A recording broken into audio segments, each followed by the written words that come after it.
Yan mga pre, ito meron tayong barako naman tayo ngayon. At ito napalambig na natin bagya, no. Ngayon paandar natin mga pre para sakaling magkaroon kayo ng encounter na ganitong barako, may idea kayo sa mga papaltang piyesa at sa under pa lang malalaman natin kung anong piyesa ang problema. Mga pre, paandarin ko muna. Hindi, saglit lang. Paandarin ko muna mga pre para marinig yung andar. Nakasusi na. Paandarin natin yung bagya. Bagya. Game.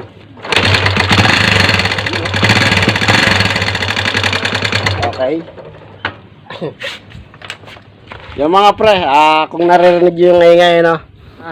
Sa pagbukas natin ng cover na to, check natin kung basa. Kasi kung hindi basa yan, may problema ang filter niya, hindi umakit yung langis, maaaring kinaid yung camshaft.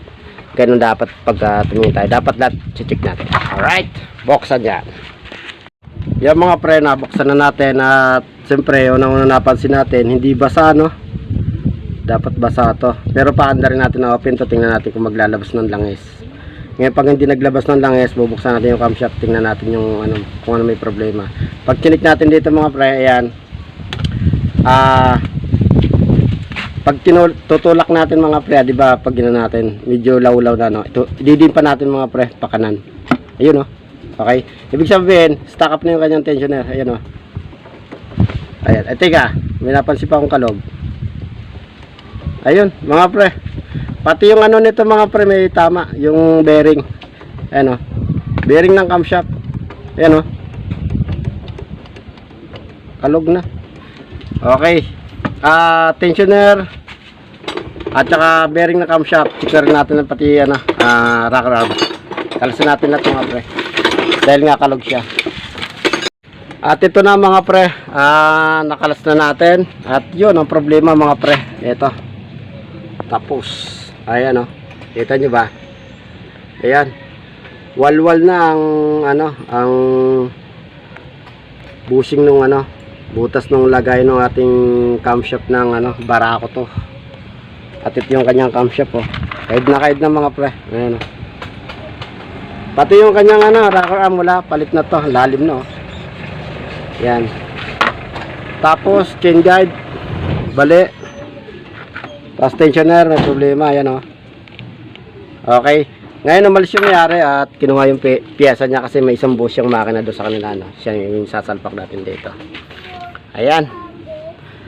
At yun lang mga dahilan kung bakit nag-iingay yung motor, no. So bali, ang pinaka nito mga pre, ang pinaka cause kung bakit siya nasira at kinayod dahil nga mga pre sa langis. Ayan, nakita nyo ba ang langis? Konting-konti na lang tapos itim na itim pa. Ayan. Yan yung dahilan kapag nasisira yung pangibabaw natin kasi hindi na dumadalo yung langis, no.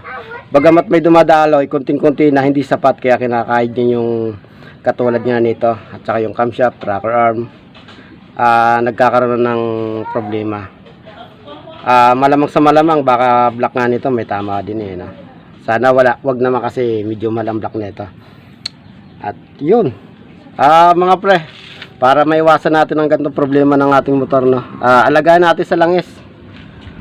Pinakamalaga sa lahat ng motor naman langis laging mag-change oil. Ayan.